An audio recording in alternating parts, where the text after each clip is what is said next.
desperately trying to track this male lion, but we haven't seen any footprints just yet. We've still got a little bit of a way to go. So Jamie, that's really what I'm getting up to this morning, is that I'm desperate to see a lion. That is my goal now.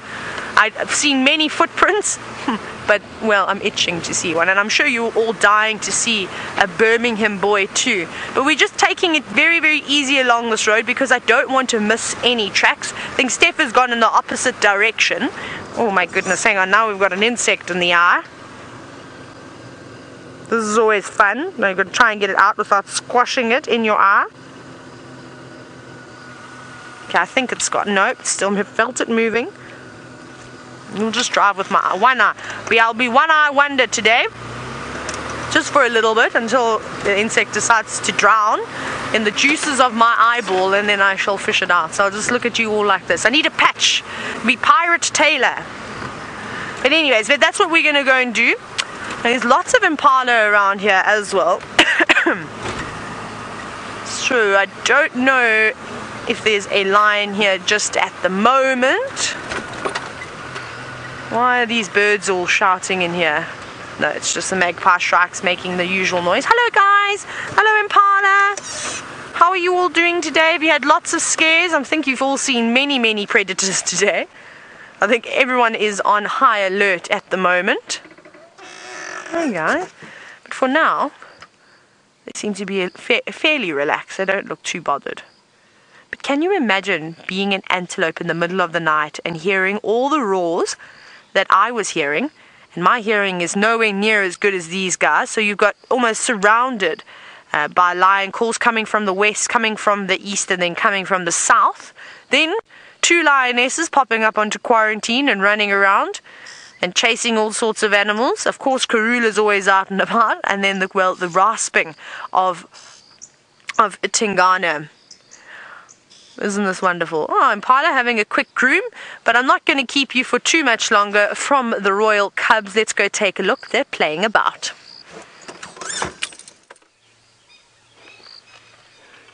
Having a marvellous time playing about. Xongile has now got the advantage of height, but a slightly less stable position than her brother.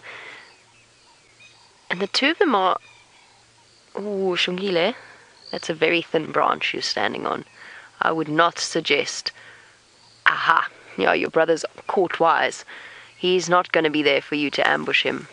Oh! Nearly came a cropper. They actually make me quite nervous. I'm waiting for one of them to come tumbling out.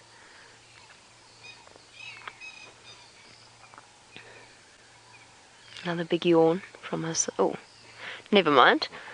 Not quite exactly, Dave. Another aborted yawn from Hosana.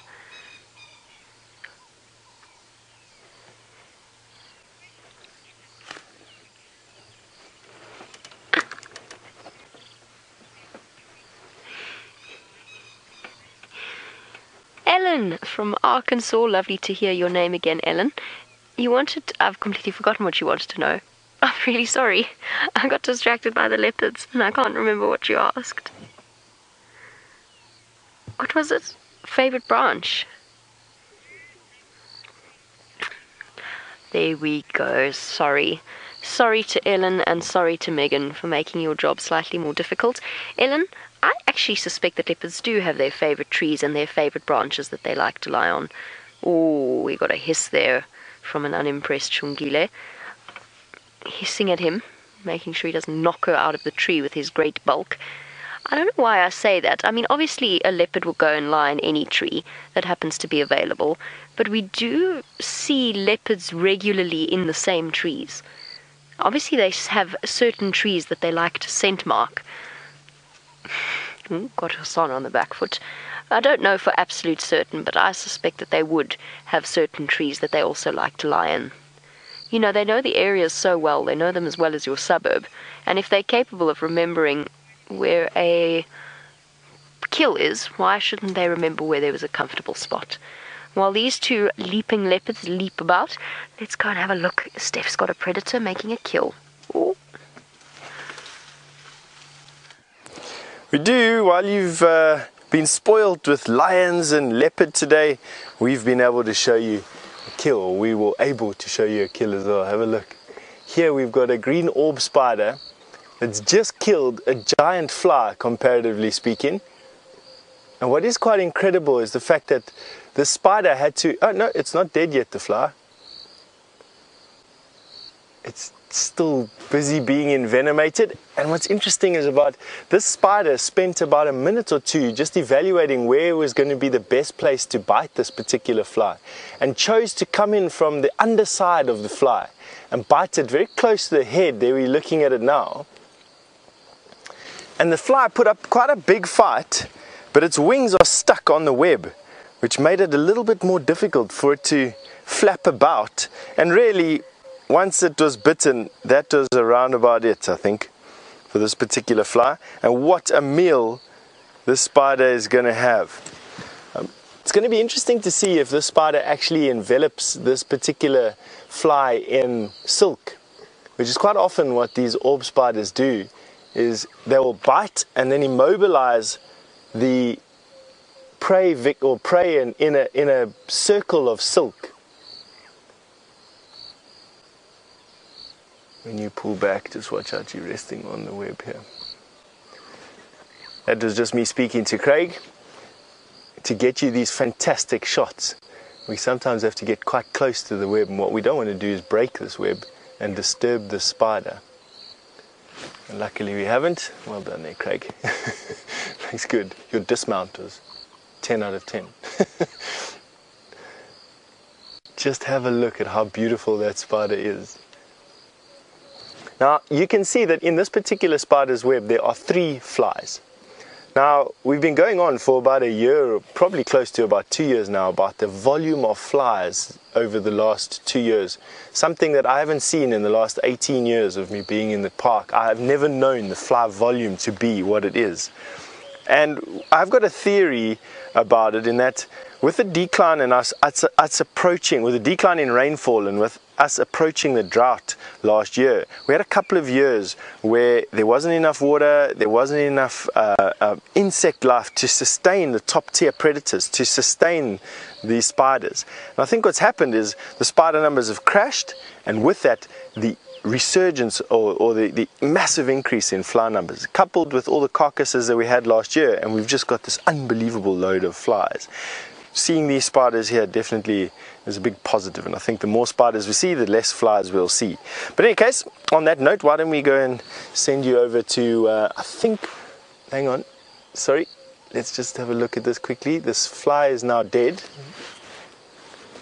it looks like, and there the spider is now walking around the fly rather than spinning its prey. What usually happens, there we go, it's spinning it, and is now, it'll larder it. Talking about lardering, here we go, the spider will now immobilize the fly.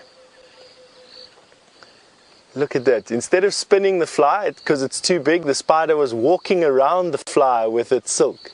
I've never actually seen that before. That's incredible. And now she'll tow the fly back to the center of her web, where hopefully she'll start her breakfast. Oh, just absolutely amazing. There she goes, she's now pulling at her web, setting her snares again. The spider will literally catch as many things as she can. Spiders, especially the orb spiders, are well known for lardering their prey. What it does is 2 things. Gives her a food source, but it also creates a sort of visual impact for large predators, not to walk through the web and disturb it when it's got all her food items in. Because if a giraffe or a kudu had to come through here now, the spider's web will be broken, and she will actually lose the fly that she spent so much energy and effort in getting, and she doesn't want that at all. So she's trying to create as much visual impact there as what she can. Right, so back to those fly numbers, and that I think what's going to happen is it'll follow a curve, typical curve, as the fly numbers increase and have increased, and of course the weather returning to a point where these spiders are able to live here again. Their numbers will increase. As their numbers increase, they'll get better at catching all the flies, and the fly numbers will decrease, and so we'll move through these cycles. It's called a predator-prey relationship. It happens all throughout the animal kingdom. Prey numbers rise, predators learn how to catch them, or their numbers increase, whatever the case may be. Prey number decrease. Watch out, chat. There we go. Prey numbers decrease, and so then do predators, following that. With less prey, it's less food for the predators, and then it carries on in this endless cycle. Red, you just asked me if there's a specific spot where the spider injects its venom. You know, up until I've watched this particular spider hunt this fly, Red, I would have said no, it's pretty much where the spider gets to. But to be honest with you, this spider spent easily about a minute just being in the vicinity of this fly. Obviously, it's a massive piece of prey, and she very carefully selected where she was going to bite the fly. And when she made her move, it was directly underneath the fly's head, and she bit it and held on as tightly as what she could. The fly went into a bit of a frenzy and then seemed to settle down as it got itself more entangled. But the spider's venom has completely incapacitated that fly at the moment, and it took probably around about 30 seconds or so. Obviously, a spider's venom does a couple of things. It not only kills the prey, but it also starts to liquefy the inside of that prey item. So at the moment, the fly is dead. But also what's happening is the spider's venom is liquefying the inside of that fly, making it into sort of a fly milkshake. And what will happen there is, what's the spider doing? Looks like she's cutting loose pieces of prey. There she's going to go and fetch another fly. Let's see, there's another. How interesting. No, now she's inspecting it. What are you doing? She's now carried it to the middle. Let's see if she goes and fetches the other fly, which she's got larded up in the top right hand side of the web. Let's see what she does. So there, let's see what she's going to do here. Yep, she's going straight back to her other prey. Isn't that incredible? She knows exactly where it is. Or is she busy fixing her web here? Yeah, it looks like she's actually fixing her web. Obviously that fly would have caused a major disturbance to her orb web, creating a big hole in it. And look, she's cutting her web. She's cutting it. There she cuts another strand. She's cut another strand. Winter Prism, you've asked me how big will this spider get. This is as big as what she'll get. Let's see what she does now. She may actually cut her whole web and take her food away. Let's see what she does. She's cutting another strand. There she's cut another strand. You know what I think she's doing, and this is just a prediction of mine, is that rather than lose the prey to an impala or wildebeest or whatever walking through here, she's actually going to go and take her food with her to the closest branch. So she's now collected her food. There she's tying them now together. She's banding them together. This is so interesting. Let's see if she can carry both on her silken line behind her. Yes, she's now towing it on one leg. That'd be the same as me towing a wildebeest on my big toe. No, she's hung them again. There she's collecting webs, snipping them off, snipping again. I think that's exactly what the spider's doing. I think what she's doing is she's cutting her web. There she cuts again. That is amazing. You know what a privilege it is to spend time with these little marvels in the bush. Cedar, you wanted to know how they cut their web. Cedar, she will just bite it, to be honest with you. She will bite it and it'll snip the web. In some cases the spiders will actually eat their web again. I don't think that this is the case in this particular spider. What is interesting is that you see how she's stretched out there now? Now she keeps on moving her larder from one strand to another. There we go. She's cut the bottom strands. Okay, just be careful, Craig, because now I can blow into you. She's now cut. Oh, there she goes and fetches her other fly. Let's see if she takes that back to her larder. No. She's going to cut the strand. I think she's going to cut the main strand now. No, still not. All right, let's see. She's busy dragging her prey up to her. There she goes. Look at that. Look how she reeled it in. How strong must she be? Easily, that fly plus the other fly, you're looking at 3 times her body weight. Look at that. There she goes. Now she's taking her groceries with her to the leaf as predicted, and she's going to spend the rest of the day eating her food in the safety of this leaf. That is the sighting of the day, everybody. Well, for me at least anyway. Aurora, you've asked me what my favorite spider is. Whoa, that's a difficult one, Aurora. I'd probably say one of the more sophisticated of the spiders in terms of hunting, the ogre-faced spider or the net-casting spider, spitting spiders. You can go and have a look at them in your, wherever you're sitting at the moment. So ogre-faced spiders are a favorite of mine. The spitting spiders are a favorite. Let's see what the spider does. Isn't that incredible that we managed to almost predict what she was going to do there, this particular green orb spider? Let's see if she's managed to secure. So now she's got her prize, big prize for her. That is a lot of food that she's got there for herself. And she's now said, no, I'm not going to hang around with this. Where an impala or a giraffe or a kudu can steal it from me, we're going to put it on the leaf. That is incredible. Really, a proper sighting. And there she goes up into her leaf. And that's where she's going to spend the rest of her day. Nice. All right. That gives us some time to say, catch a breath, regroup, I suppose. And we're going to send you over to those leopard with Jamie. Really epic sighting.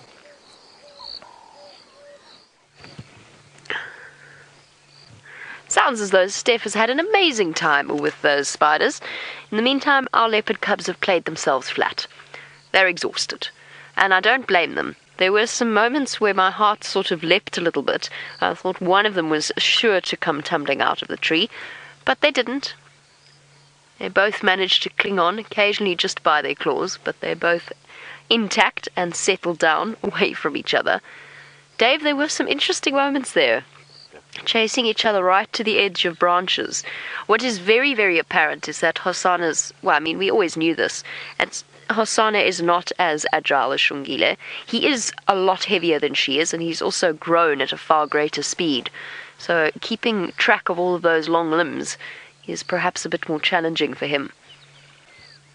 But he's definitely not quite as quick as she is, which works to her advantage because, of course, he's got the massive weight advantage, and he knows how to use it. So Xongile has to be one step ahead of him to stop herself being pushed out of the tree. I don't think I'm going to stick around with these two for too much longer, just because I'm dying to know where those lionesses went. I want to go and see whether or not they've come out of the boggy block.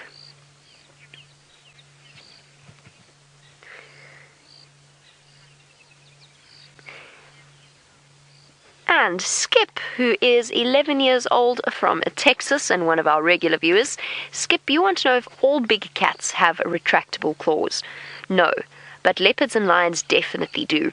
And they need them to be retractable because they need to keep them tucked away and sharp and clean until they need to use them either for climbing up into a tree or for catching their prey or for fighting off other predators. But there is a big cat out here that does not have retractable claws, and that is a cheetah. Cheetah, it's one of the reasons why they're not included in the same genus as the leopards and the lions. He's having a good scratch of his head. The Panthera big cats all have retractable claws, but cheetah do not. So cheetah cannot roar like leopards or lions, and they cannot retract their claws. And when you touch a cheetah's leg and you feel its feet, they actually almost feel like dog feet, to be completely honest. They feel like a sort of a hunting dog's legs. That skinny, powerful feel to them. Their claws sticking out. And that's for traction. So Skip, the reason that they don't retract their claws, they can move them, so they are semi-retractable, but they always stick out. And the reason is so that they can run really fast and gives them good traction. And they hunt in a slightly different way to leopards and lions, which is why you won't ever see a cheetah really springing onto the back of an animal. Most of the time they reach out and try and sweep its legs out from under it by using their paws as a bat rather than a grab.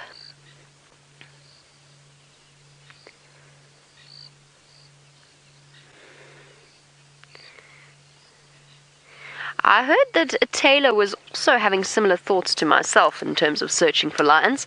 And I think we should go across to her and see how that's going.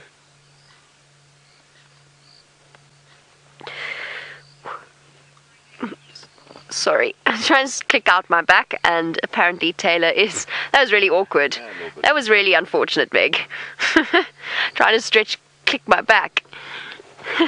Sorry, everybody, for the funny faces pulled. There's nothing like having to drive for 6 hours a day to remind your back muscles that they should keep working. Hey, Dave. At least I don't have it as bad as you bouncing in the back there. And my back still won't click to add insult to injury.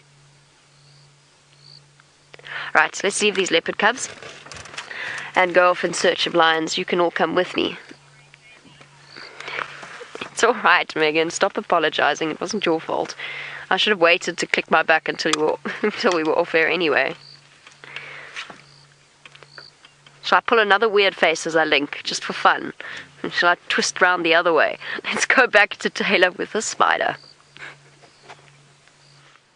It's not just any spider, it's a fishing spider, so they are able to run along the surfaces of the water. Well, they specialize in moving on the surface of the water, and these are the spiders that will catch tadpoles, they will catch boatmen, I'm sure, too, and any other little things that are in there. Now, I'm not sure if it's eating something, it's a bit hard to tell, but it's definitely moving its pedipalps around quite close to its jaw, so I think that it may be nibbling on a delicious treat. But how beautiful is the coloration? Yes, it is. Look, it is eating. I can't tell you what it is, though, because it is so, so small. It's not a particularly big spider. Let me just look at it. No, I can't even give you a measurement as to how big it is. If you're from South Africa, the body is about the size of a 2 rand coin. I don't know what any other currencies. I'm terrible. I can't think of any coins. But it's not particularly big. Long legs, but it's wonder what it's caught. Now, there's not just the little spider that's here. There's another tiny little terrapin. We'll try and find that, though, in a moment. But it could be eating a tadpole. Could be eating an insect of some sort. Aurora, you're wondering how many different types of spiders we have in South Africa. My goodness, thousands. Thousands of spiders. I'm not exactly sure of the number. I can have a look for you when I get back to camp, and then I shall let you know on the afternoon safari, but there are thousands and thousands of them. Obviously, you get different orders and different family groups, and within that you'll have the various species as well. So you get quite a few different species of fishing spiders. This is one of them. I've actually never seen one like this with the coloration. What's that crawling close to its leg? Do you see that there, Brian? It was like a little insect. Or is it a tadpole? No, something is moving around, a little beetle of some sort, a water beetle, moving around there. You're lucky that that spider has already got a meal. Otherwise, it could have caught you. But yes, this is like a spectacular water spider. It almost looks like a little bit like a rain spider, but not quite. We get rain spiders in South Africa, which is a combination, almost like a thin baboon spider. Very hairy, but not quite as robust. And that's what this one looks like. And if you look very, very carefully, you actually may be able to see the little spikes that it has on its legs. Now, normally spiders have got lots of hairs on their bodies. That's quite normal. However, those very rigid spikes that it has on its legs will actually help it to grab any insects or tadpoles and things that are swimming underneath the water. I'll be able to grab them and hold on tight so that they can't get away. But this is fascinating. We just popped our noses through this little puddle and we spotted it. Miguel, you're wondering if spiders groom themselves? Indeed they do. Most of the animals out in the bush are meticulous when it comes to keeping clean, and spiders do exactly that. It's I think it must be a little bit difficult, but we actually see you know which spider cleans themselves the most, or the one that we see most commonly, I think, is the golden orb, and then the garden orbs as well are often cleaning themselves, and they'll most likely use their pedipalps. Do you see those little you can see obviously the big jaws directly below the eyes of the spider, and then there's two little arms just next to those. They'll normally use the pedipalps to do something like that. Where's our little terrapin? I'm not looking at the spider right now. I'm just trying to have a scan because it was the teeniest, tiniest terrapin, which was really amazing. But what a fantastic spider. What we'll do is we'll have a little splash about you, and I'll see if I can find a terrapin for you. But let's go across to Stef, who seems to have made himself a trap. I have found a track, and it's such an interesting track. I'll be honest with you that you only see this track once every couple of years. And it's because the scrub hare has lots of fur on its feet that it leaves a very faint indentation on the surface. So what I'm going to show you here is where scrub hare got stuck in the mud. This is a scrub hare's one front foot. This is a scrub hare's other front foot. And these two tracks here are the back feet where the scrub hare had to jump out of the mud. So you can see the force that was pushed into this particular jump. It squashed the mud up on that side. The two outside toes are clearly imprinted with the two inside toes, and then have a look at these rake marks from the nail scratched in there as it jumped out of the mud and got stuck. Now what's interesting in this particular track, except for apart from the sequence, is that even in this front track we can see some detail, and you can actually see the hairs that have been squashed into the track on the side of the track. That is just so unreal. It's just, the detail is very nice. So what I'd urge you to do is take a screenshot of this particular track and label it as scrub hare stuck in the mud. You will very rarely ever see a track like this ever in any tracking book or anything that you find. It's just so difficult to see. So scrub hare, two front feet, two back feet, and the power that it put into the kick to jump out of the mud here is just fantastic. Further down in the sequence, I want to show you where we might be able to get a little bit of detail. Whoop, I'm almost slipping over here. We might be able to get a little bit of detail on the actual track. I'm going to see if we can find you a track here where we can show you. This is where the scrub hare actually came into this mud. Ooh. Here we go. Here's a bit of detail here. I'll put my Leatherman. This is just for scale. So this is a back track. There you can see the back track, and you can see where the fur broke the edges there, and why it makes such a difficult track to identify, except when you've got mud like this beautiful substrate that we've got. So there's a back track there of a scrub hare for you to take a screenshot of for this particular sequence.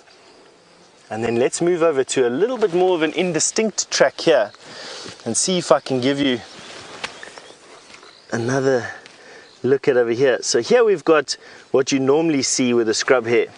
The two back feet here, and I can only see one front foot here. So you've got two back feet, 1, 2, and the one front foot, and that's the hopping pattern.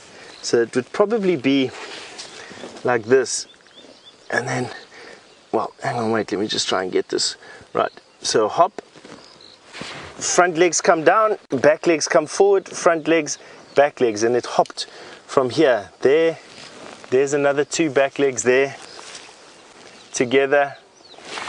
Here's another two back legs here, there and there. It actually looks like there were two individuals here, because here we've got another set.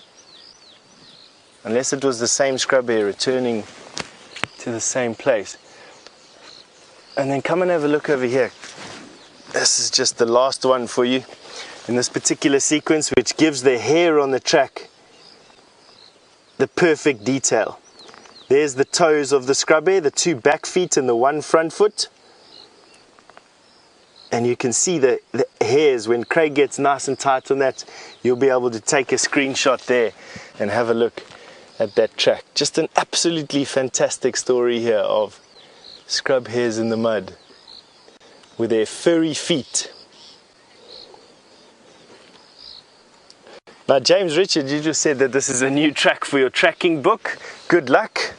Please, yeah, definitely label it that scrub hare thing. I'm glad. Send me a couple of pictures from your tracking book. I'd love to see what you've got going in there. But that was just so nice to see. Is that quite rare track.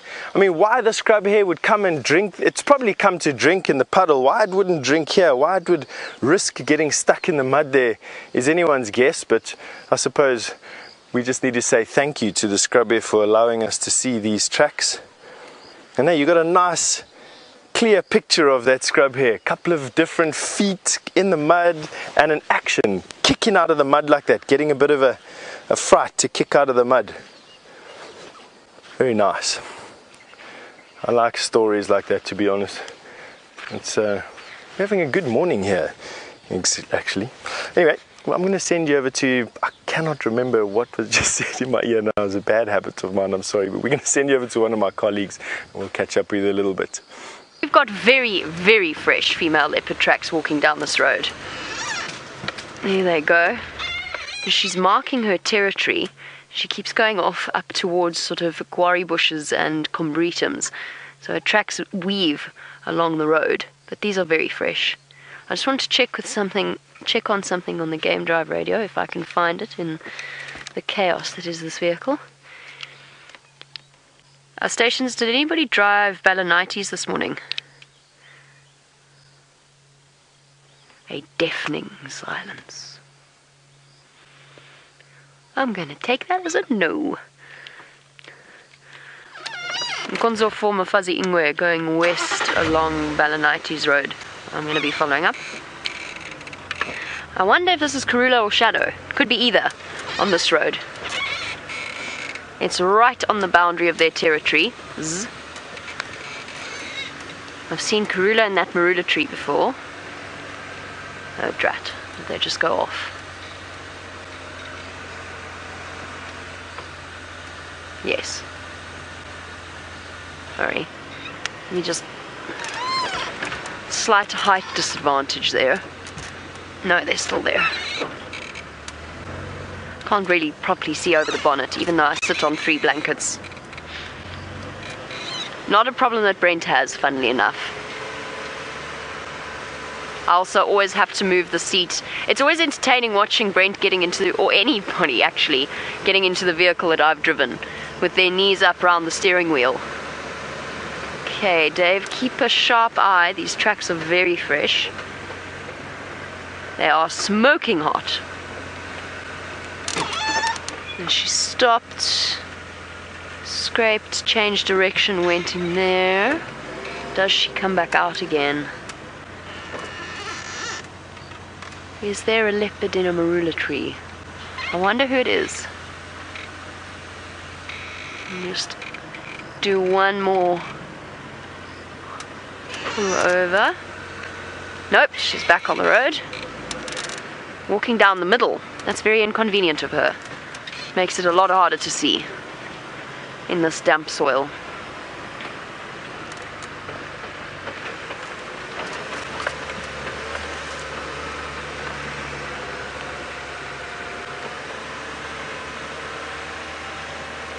Sorry everybody, I'm just focusing on seeing where this leopard went and making sure I don't miss something obvious. No, she's still on this road. The further west she goes, the more likely it is to be Shadow. Okay, not as fresh as I thought originally, because a dove has walked across them. It's one of the reasons why it's useful to learn random tracks, rather than just say, for example, leopard and lion and so on. Knowing what the different tracks are tells you how old a track is. So where's the one that I saw that was quite good? Dave, if we can look. There-ish. There we go. Is that the one that I was thinking of? It's very hard to see in this light now. It's almost impossible for me to show you what I'm looking at. But you'll just have to take my word that a dove walked straight through the leopard track, which tells us that the leopard tracks probably come from before it got light, because emerald-spotted wood doves, like all of the diurnal birds, only really come out once the sun, once it's light enough for them to see. So not as fresh as previously thought.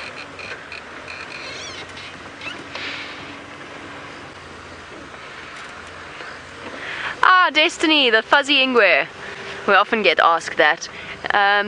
You wanted to know what the word was that I was using on the Game Drive channel, and you said it sounded like I was saying a fuzzy ingwe. I'm not saying fuzzy, I'm saying mafuzzy, which actually technically isn't correct. That means woman. So I basically said there is a woman leopard walking down the road. So it isn't technically correct. Wanhlati is actually the correct term for a female animal, but I'm using mafuzzy kind of colloquially. It's traditionally accepted on the Game Drive channel, and generally the languages are a mixture of Zulu, English, a little bit of Afrikaans sometimes thrown in, but mostly it's Xitsonga and Shangaan that we use to talk to each other, and it's sort of common practice with various guides to speak in that way on the Game Drive channel. I'm naughty, I shouldn't have actually said mafuzzy ingwe, but I wasn't really properly concentrating, and old habits die hard.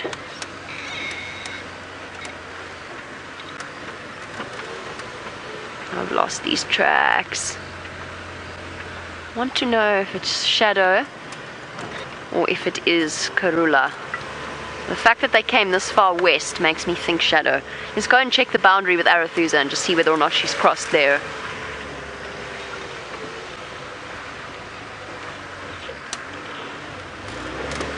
It would be nice to see Shadow, since we were talking about her earlier, and it has been a while since we've caught up with her. She's a mysterious one, Shadow. She disappears for extended periods of time. Now, this is quite a busy road, so my concentration might need to be focused on the leopard tracks. Let's go across to Taylor for an update.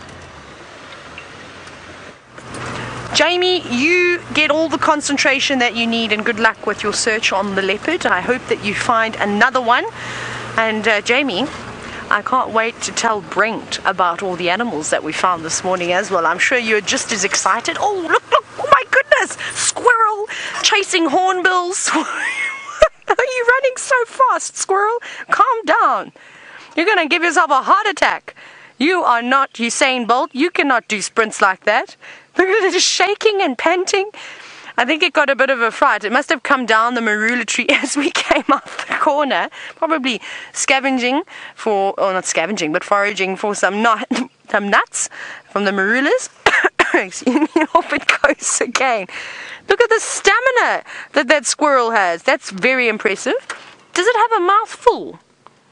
I don't know, it looked like it had a very full mouth for a second there, so I wonder if it hasn't got one or two nuts inside. But that is most certainly also a boy squirrel, and I'm sure you don't need to know why that's. Well, I'm sure you saw that that's a boy squirrel, but it's looking for nuts. But it's not just the squirrel that's here; it's the hornbills too, a variety of them, feasting on. What are they eating, Brian? Ants or termites? Termites. Is there a harvested termite nest there? There must be, yes. I can see a little bit of grass just where the tail is of that hornbill, that red-billed hornbill. So I'm sure that they are pecking away quite nicely at some termites. Having a great breakfast. It's a little food party here. I'm actually going to go up further because, like we said, it's not just the birds. We saw the squirrel. And there's starlings and all sorts of other critters in the road. Let me shoot. I'm going to poke my nose forward about a meter. And then I think we'll see the rest of them. It's actually quite nice. Just don't want to go too far. I don't want to scare them. But I also want to get close enough so that you can all see very nice. Let's go over here. Don't birds. Settle now. Settle birds. Here we go. I think this is a little bit closer. But they're all the way down the end. That one's going through the mud. That one ain't scared. There must be some insects that are stuck in there. Those two are running away from us. They're now having a little bit of an argument. It looks like there's a bit of a termite mound where they are at the moment as they hide behind the long grass. Very, very active out here this morning. There's everything. I think we're going to go and visit lots of termites. These birds are very funny. I don't know if any of you also think that the way that they run, this is what it reminds me of. It reminds me of olden days. It's just one of my brother's favorite words. He always used to talk about the olden days. But I'm talking about, having a squabble.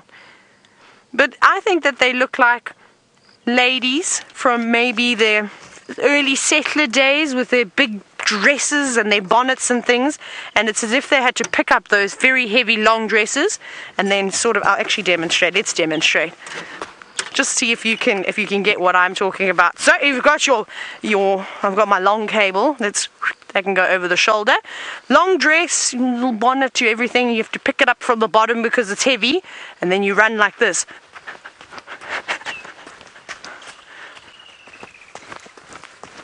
That's what those birds remind me of doing. That's my silliness for the day done now.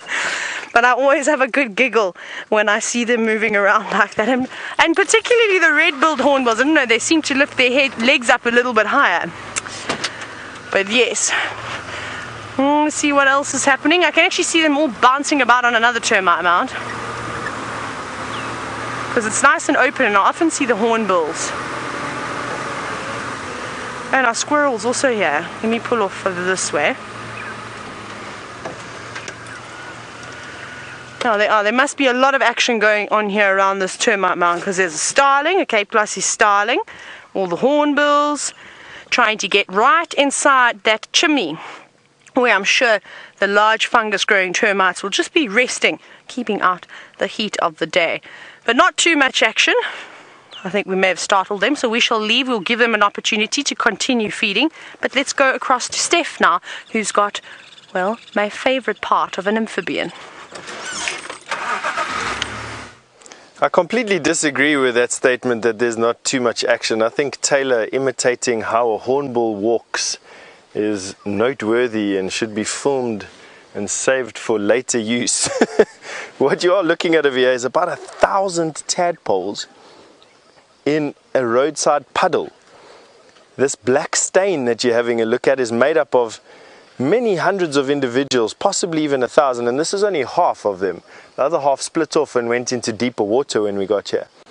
And there's obviously a bit of a feeding frenzy going on here at the moment. It looks like they're all circling the same patch.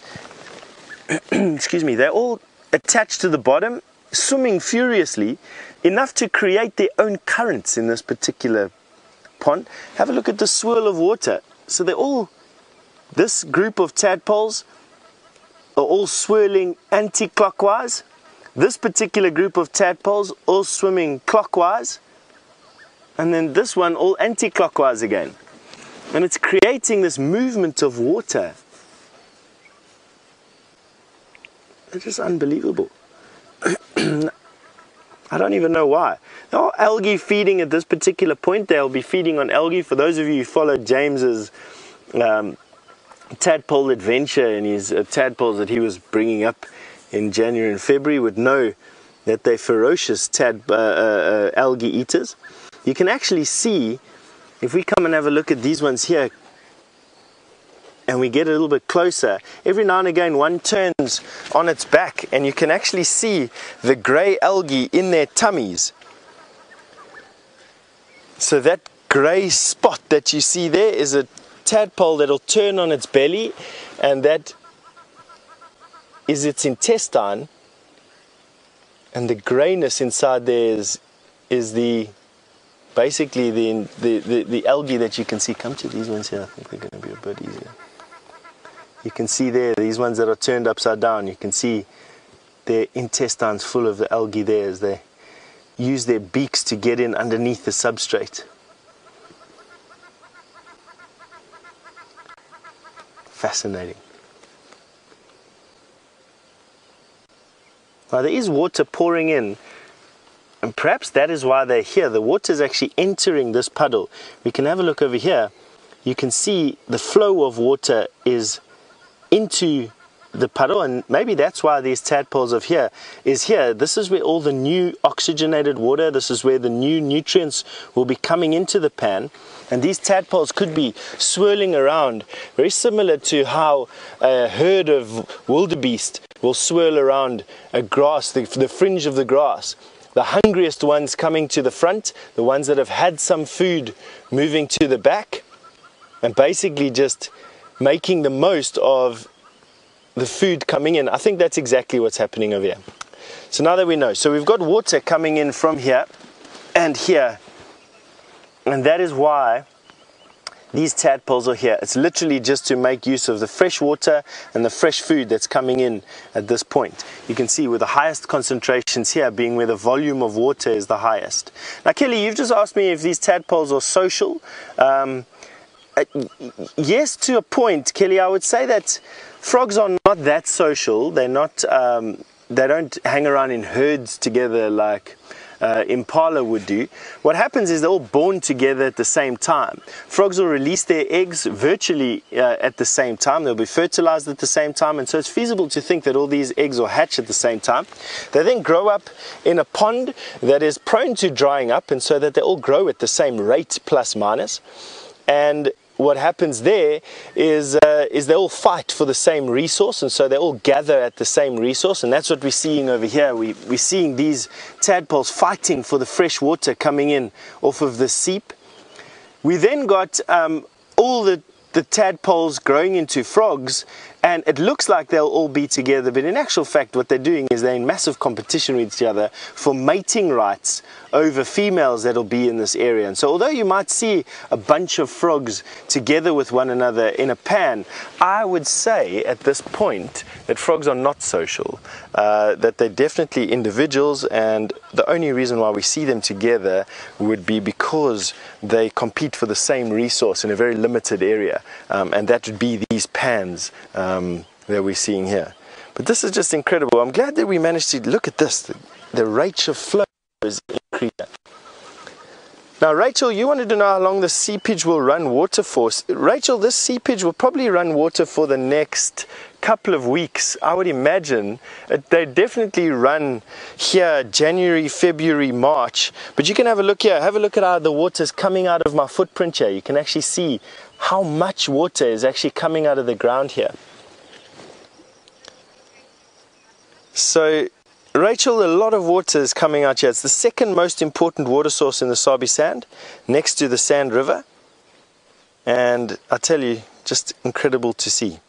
All right, we are going to say goodbye for now. We're going to carry on down this road. It's been an incredible road for stuff, and I hope that we're going to be showing you more stuff down there when we send you over to Taylor for an update.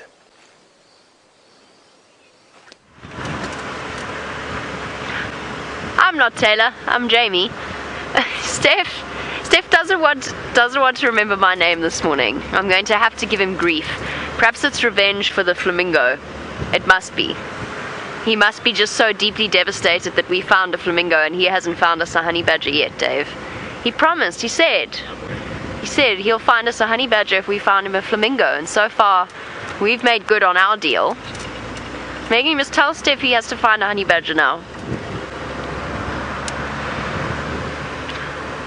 The tracks of this female leopard have disappeared. I wonder if she didn't hear Tingana calling. Goodness, I'm just going to turn that down. This block is absolutely massive, and it is also part of a seep line. So unless we get lucky and bump into this female leopard along this road, I think I'm probably going to abandon the search.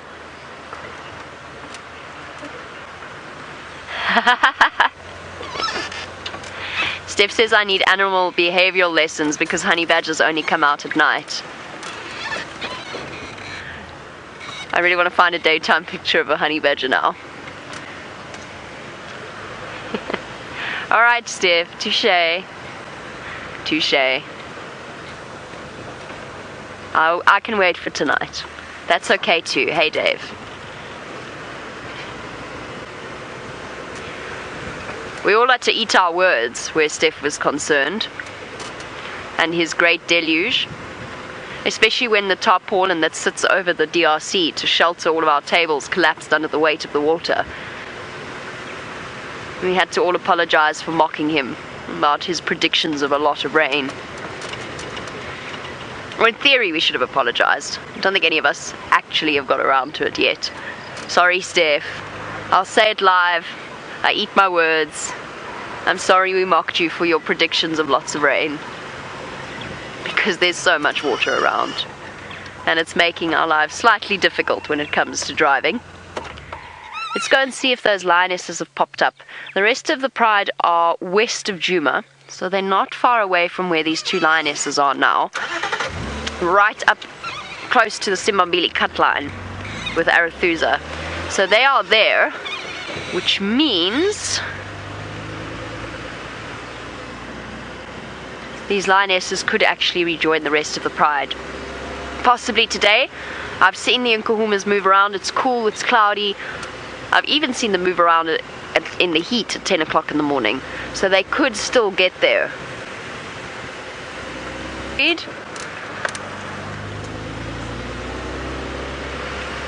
Just making sure we don't squash our local arthropod life.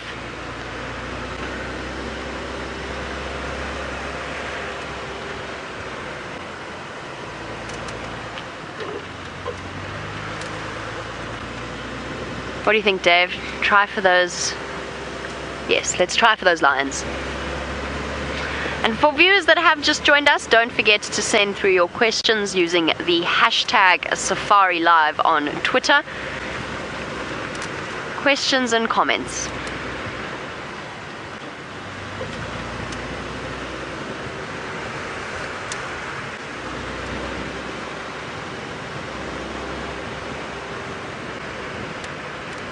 Now everything's gone from very busy to very quiet very quickly. Hopefully those lionesses have popped out. There's also part of me that wonders whether or not they might actually try and lie in wait in that vegetation and wait for some of the animals to relax around quarantine. With two lionesses, that zebra herd, all that wildebeest would be the perfect target for them.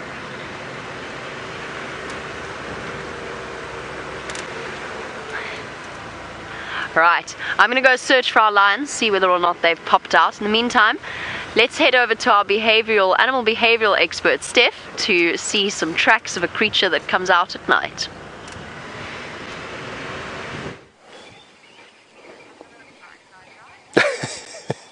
Jamie. This is for all of you with tracking, the tracking that we seem to be doing after all the rain and the mud today. This sequence of tracks, let's see if you can guess it. I'm going to be showing you the features of it, and then I'll tell you what it is, and then you can take a photograph of it for your tracking book, especially to James Richards. Now, what's noticeable in this particular track is that it's quite deep, so the animal's quite heavy, and 3 big toes, 1 toe there, 1 toe there, and 1 toe there. And you can see the size of the track is about the size of my hand.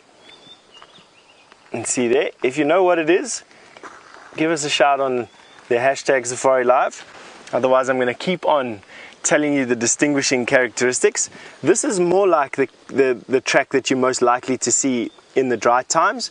So very pronounced end of the toes. You can see there almost a human-like fingernail that's been dug in there. So not long claws. If it was a long sharp claw, the claws would end away from the toes. But 1, 2, 3 toes prominent like this, with the nails in the end there. And what is quite rare is the fact that we've got a nice front foot here. Excuse me, back foot. A nice back foot here. So front foot and back foot, which you don't often see. Let's come down to this track over here. This is probably a little bit better to see. Let me put my Leatherman next to it, just for your tracks. That's a more typical track. 1, 2, 3 toes with a pronounced claw of the front foot with the back foot, which you don't often see behind it there. Any guesses just yet? Now, Colleen, you've said it's a baby hippo. Colleen, a baby hippo has 4 toes, similar to the adults, and this one only has 3. So although you probably got the size right for a baby hippo, about fist size for a baby hippo like this, the fact is that with the 3 toes it can't be, and there's quite a noticeable difference between the front foot and the back foot over here. So front foot, this is a typical track of this particular animal. Yes, and Himune has gotten it right. Himune, you said it's an aardvark. You're absolutely right. So there is a typical track of an aardvark or an ant bear. And although we see the front foot quite often in a lot of detail because of those very pronounced and heavy on the toenails, you don't often see the back foot, and that's what we've got for you over there. So let's go back to this track over here. So take your screenshots, sorry Craig, take your screenshots over there and send it to James if he's not online anymore. And then let's go to these ones over here, which is probably, look how splayed open the toes got here from the mud. So what happened is the mud squashed the toes open, and this is a pretty atypical track of an ant bear or an aardvark. I'll put my Leatherman there for some scale there for you, and you can take a picture there or a screenshot of your atypical aardvark track. Very, very nice. And this particular aardvark moved off in this direction and is quite easy to follow. I've always said we could probably find an aardvark, so went up here, through here. Here we can see some more tracks here. Now looking very similar to the tracks of a warthog or a bush pig. In actual fact, the first time I ever was asked to identify an aardvark track, I got it wrong in an assessment because I called it a warthog. Here it's gone up here. Here we go. Here you can see how those nails have scratched open the soil. So you can see how the track has changed completely from what it was at the water. Very difficult, very different now. So here we go. And then we can start seeing, even in the sand here, this is what you normally see. So let me give you a photograph here. So this is normally what is seen with an aardvark track in soft sand. You can see now almost no evidence of the toes and only evidence of the nails. The front of the track. So there you can go for your tracking books. Aardvark in soft sand. And then let's follow it up here. This is going to get more difficult as we go, I'm sure.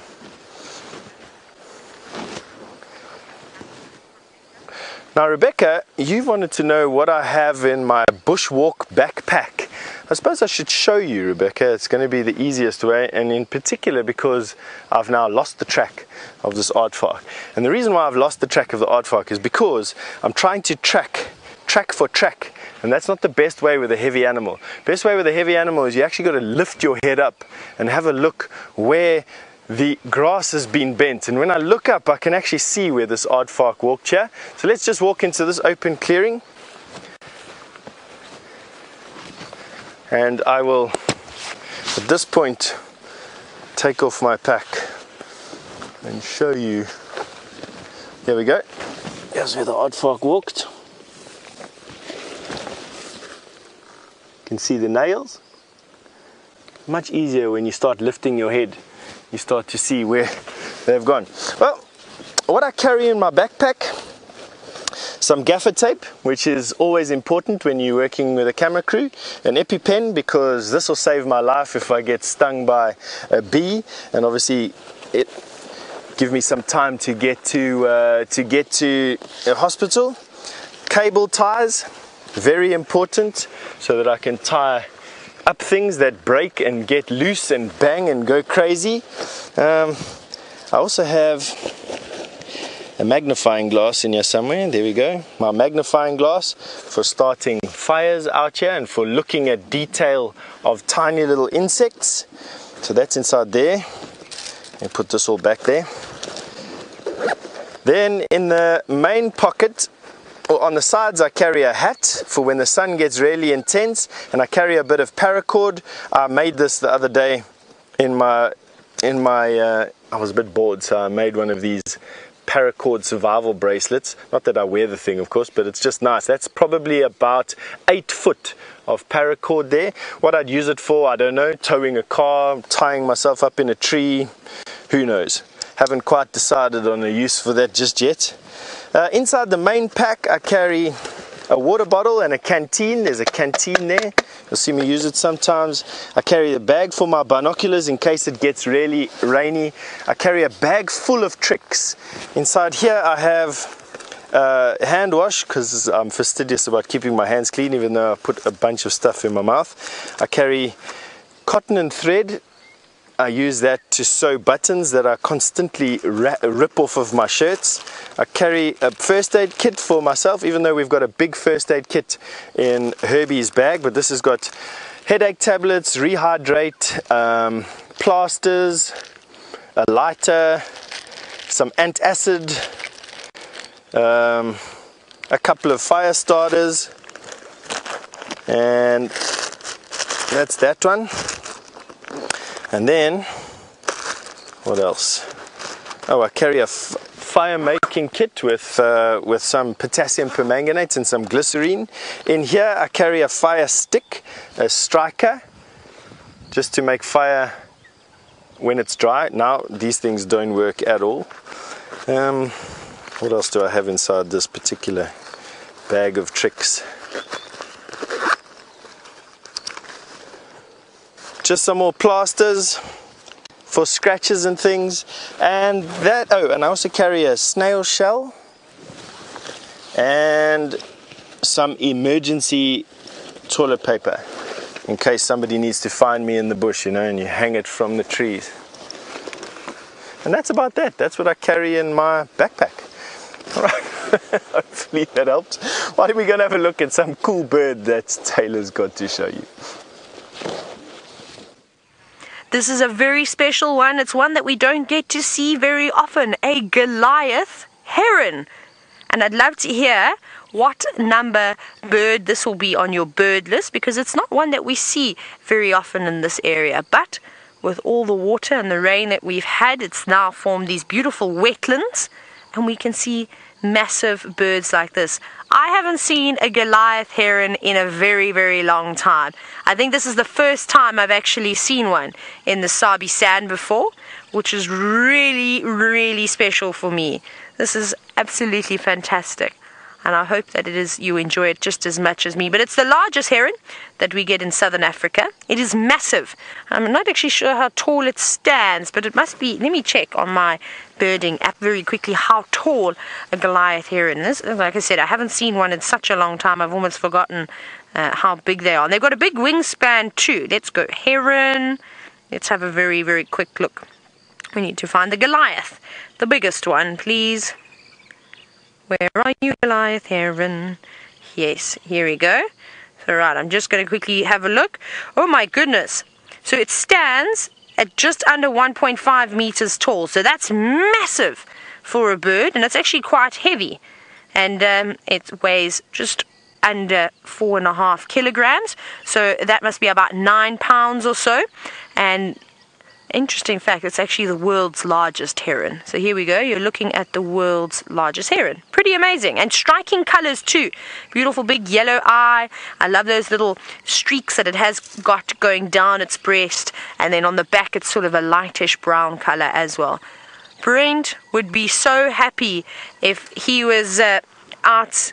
Sorry, let me just turn the game drive radio down. He would be very, very excited to add this to his bird list, and I'm so sad that he's not out here and he wasn't the one to find it. He set himself a challenge, and I know that he would really, really appreciate something along these lines. Isn't that wonderful? Fantastic. So like I said, let us know what number this is on your bird list. Josh, you said that this is number 51. It seems like you've just starting out on your bird list, which is fantastic. Keep on going, Josh.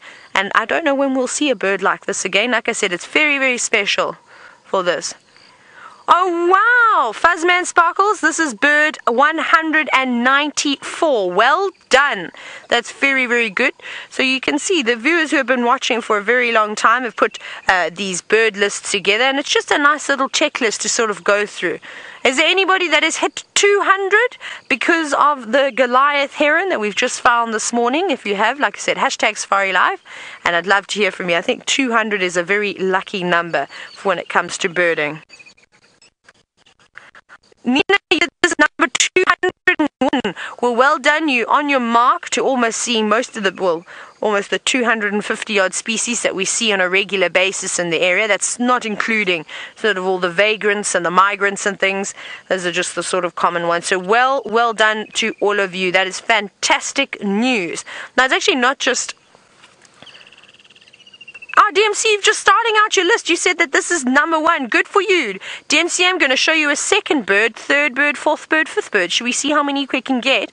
There is actually an African fish eagle also sitting in the tree in a leadwood. Hello. Look at that. So there we go. There's number 2 for you. That is a very special bird too. There's also some Egyptian geese down below. We'll just add a couple of birds here for a DMC. There we go. That's your third bird. And then if we go a little bit to the left, there is a wood sandpiper. So there we go. DMC, 4 birds for you all in one area. There are a couple more around here, but the gremlins seem to be attacking us this morning. So let's go back across to Jamie.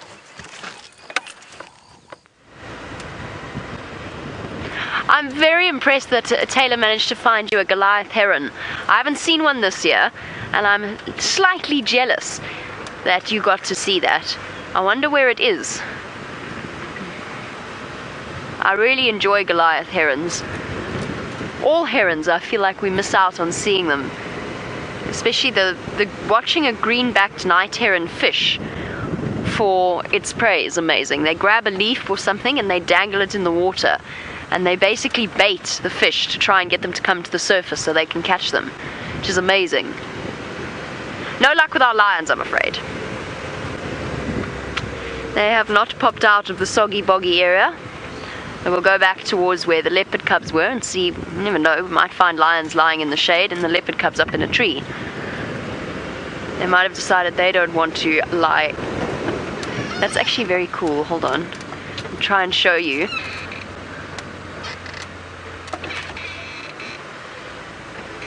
You can just see giraffe heads poking out of the bushes.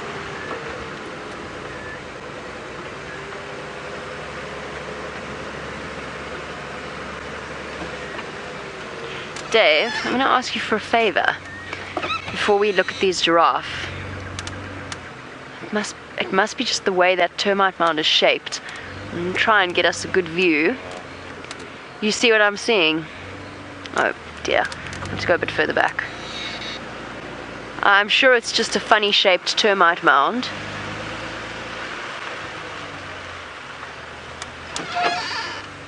You see what I'm seeing?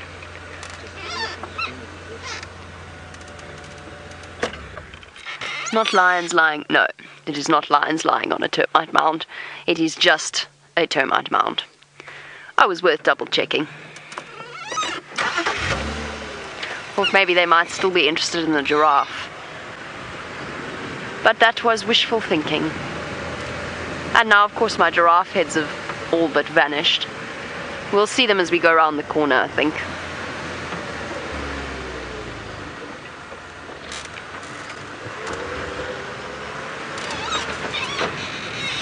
It's the same pair that the lions chased off quarantine. That's the other thing. There is not a single animal on quarantine at the moment, which is the big open area that we saw those lions running across at the start of the sunrise safari. Everything has disappeared. There's a herd of zebra that we've been watching for the last 3 days, vanished. Impala have all skittered off. And not that you can blame them for wanting to get away from those lions. They did have a rather chaotic start to their morning. I think if it had just been a little bit darker, those lioness might have been successful. It's been very odd weather today, Bob. Bob Brown says that it looks as though storm clouds are forming. I No, but then they break up and then they come back together. It's weird weather. I'll show you as we go around this corner. I keep taking my jumper on and off. Can't decide if I'm hot or cold. Now I'm hot, actually. As soon as the sun comes out. But we had this weird thin mist this morning. And then it keeps building up and looking like it's going to rain on us. I don't know what the weather predictions say, because then we can naturally assume the opposite.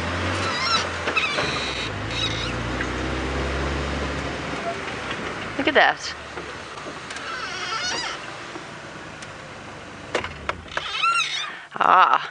I laid down the gauntlet for Stef, and once again he is rising to the challenge. Let's go and see whether he can track down the animal he's found tracks for.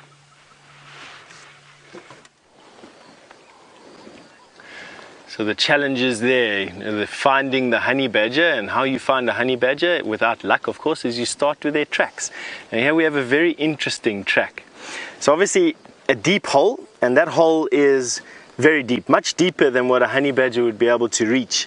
And that's what originally stopped me at this particular track. How I know it's a honey badger is, let's just go to the back of the track over here so that I can show you. There's a honey badger's track. Very similar to I suppose a bear, in that it's got a plantigrade footprint. Let me put my knife there for some scale for you, for those of you taking the screenshots this morning. So back of the track,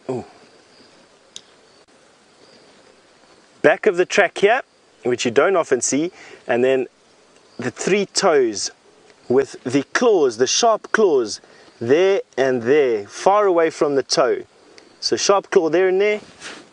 1, 2, 3. It's actually got 4 toes, but you quite often only see the 3 toes, and then the foot here, there, the structure of the foot. It's a nice, decent photograph of a honey badger, a large honey badger.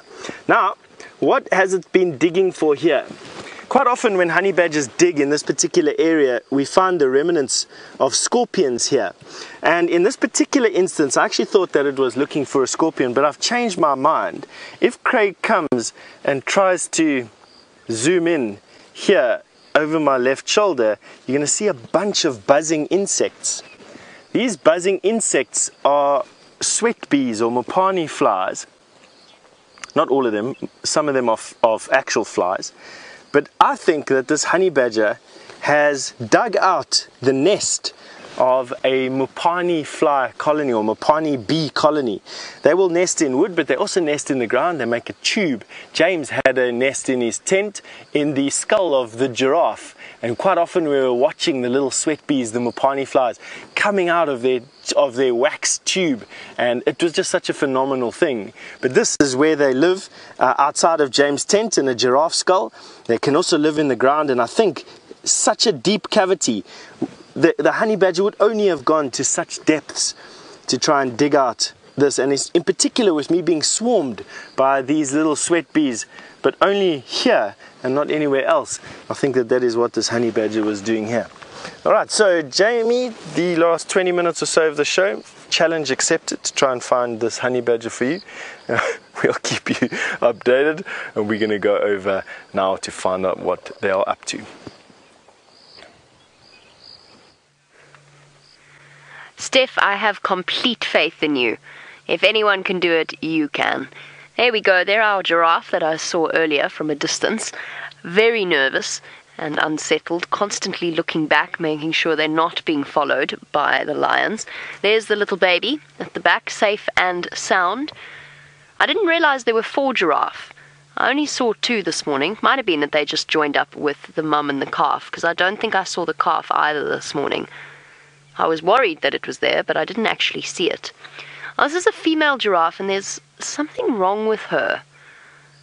I'm just trying to have a look and see. It looks like she's got a growth between her back legs. I don't think those... It doesn't look normal to me. I don't think it's just swollen nipples from pregnancy. I think there's actually... She's got some kind of... something.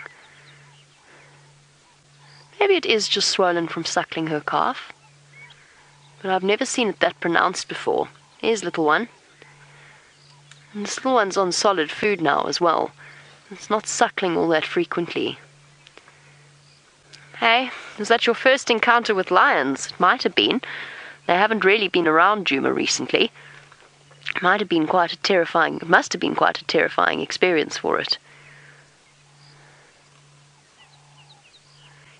Isn't it beautiful? And in an inconvenient position.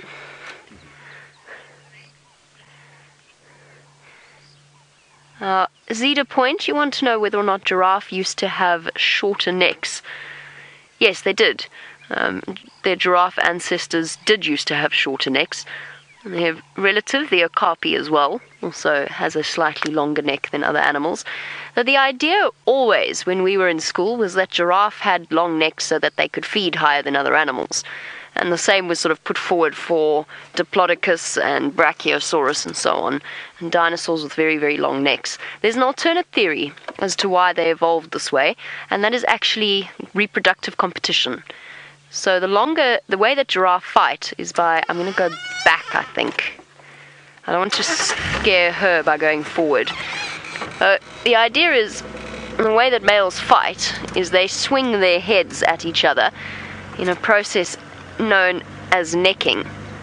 And the longer the neck, obviously, the more momentum you can gather and the more force you can hit your opponent with.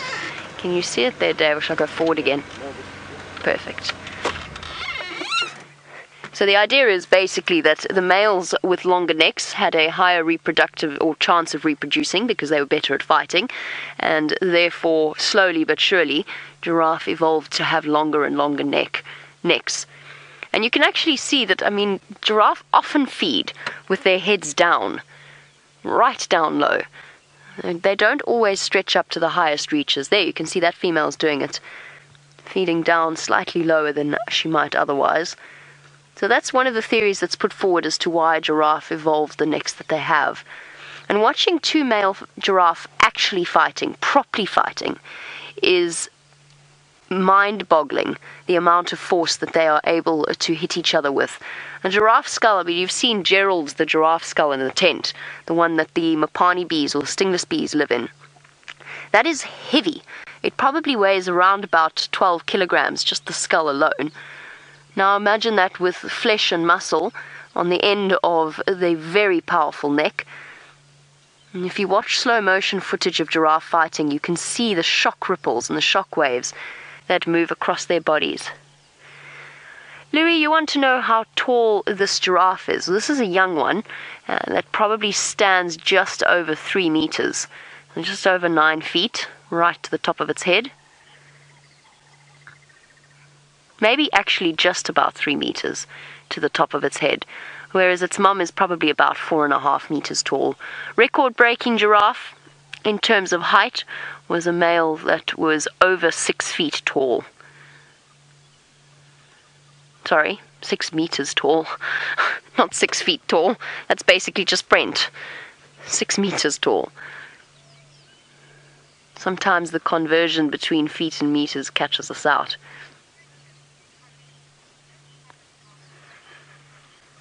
Colleen, you want to know if the mum and the calf have a name. They don't. We haven't given, it's generally unusual for giraffe to have names. However, there are viewers that have been watching for many years who are really fascinated by giraffe, and Eileen's name comes to mind. And she has got to know the various giraffe of this area, and I think a lot of them have been given, nicknames, essentially, as a way of telling the difference between them. And just like our leopards, their spot patterns are unique. So you can very clearly tell the difference between the different giraffe if you spend enough time observing them. And I imagine that if we actually spent as much time as we do with leopards, we'd come to recognize the individual, or hyenas, we'd come to recognize the individuals almost immediately, just on sight. So we know the mum and giraffe because we've spent a bit of time looking at them. The mum and giraffe, the mum and calf, is what I meant to say. The mum and calf, just by spending time with them. But I don't think once that calf is older, I don't think I would recognize it off the bat if I saw it again. So no, they don't have official names.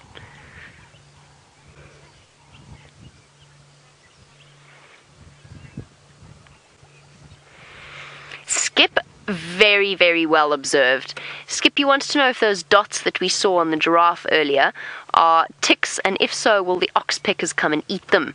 And of course, ticks love to sit on the more sensitive patches of skin, and you can see just under this giraffe's armpits, you can see some ticks settled. So Skip, you are absolutely right.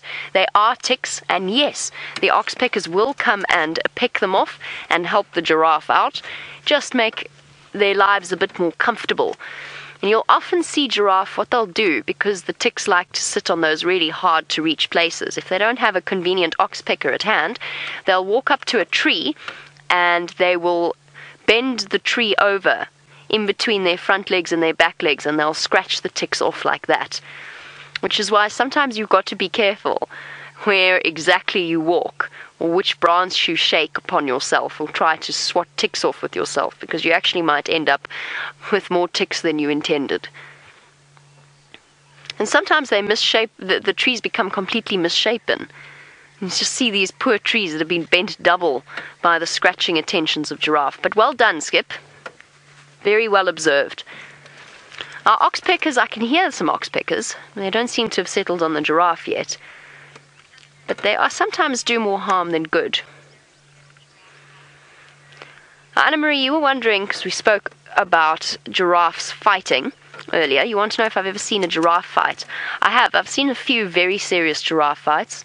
It is actually quite scary in a way, just because you start to worry about the individuals who are fighting. Some of the fiercest battles I've seen giraffe engage in, and that I've actually tried to separate, have strangely enough been, oh, there's an oxpecker, look, Skip. There you go, picking away at the face for now. One of a giraffe fight that I tried to break up, and that is very common, is across fence lines. They see another male across a fence line, and they decide they have to fight it, which is obviously relatively pointless for them. It does end up doing damage to the giraffe. They can injure themselves on the fences, and at the same time they damage the fences. And a lot of the times, if you drive along and you see game fences bent double, it's because male giraffe have been fighting across them. I've got a picture somewhere that looks like a loving moment between two giraffe that were actually fighting across a fence. There, the ticks. Come on, oxpecker. You've got hard work to do. You'd better start moving down the giraffe. I can't see if it's got its oxpecker hat on still or not. Does it? I can't see either, Dave, and I feel like if I move forward, she's going to move.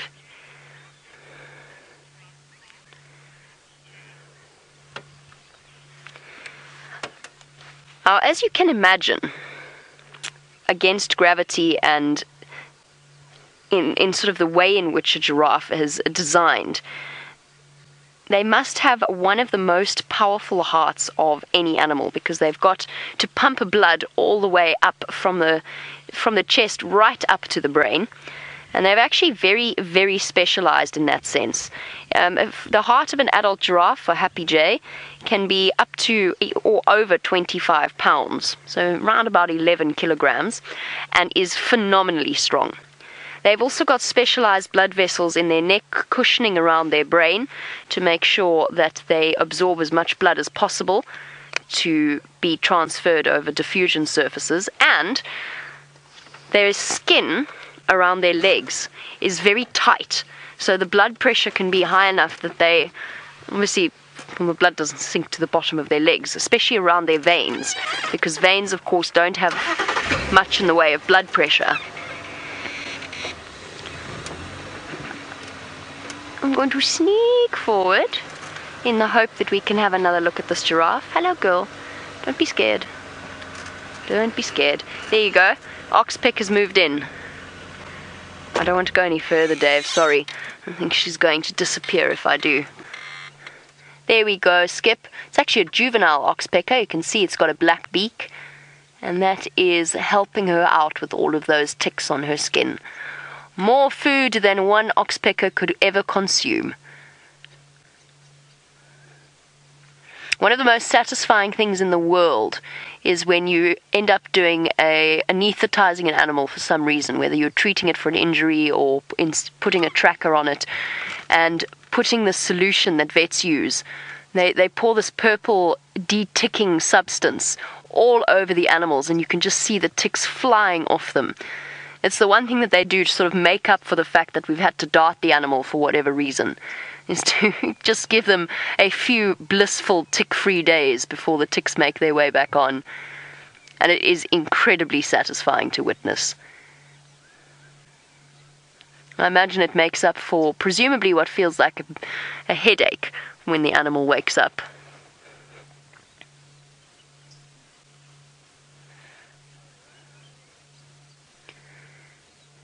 Yeah, good job, Oxpecker. Get rid of those. Thank you, lovely girl, for sitting so obligingly still.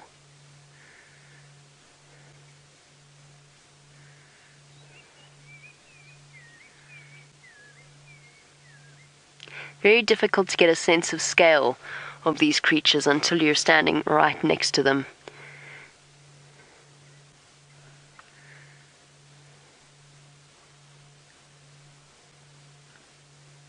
Reaching up to the uppermost reaches of the leaves.